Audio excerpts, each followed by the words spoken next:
BKOW Sumsel ikut berpartisipasi dan hadir langsung di acara Hari Kebaya Nasional ke-1 yang digelar Kongres Wanita Indonesia (KOWANI) bertempat di Istora Senayan, Jakarta, Rabu tanggal 24 Juli tahun 2024. Acara yang dihadiri langsung Presiden Joko Widodo dan Ibu Iriana Joko Widodo ini diikuti sekitar 9.000 wanita berkebaya dari seluruh Indonesia, termasuk dari Sumatera Selatan, dalam hal ini BKOW Sumsel.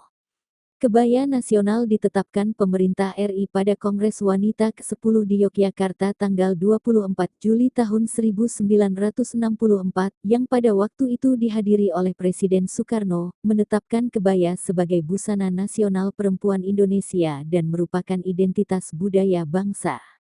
Pada tanggal 24 Juli tahun 2024 ditetapkan kembali menjadi Hari Kebaya Nasional 1 yang akan diperingati setiap tahunnya. Selain itu, dilaksanakan juga seminar kebaya memperkuat wawasan kebangsaan untuk mencapai visi Indonesia Emas kerjasama KOWANI. MPR RI.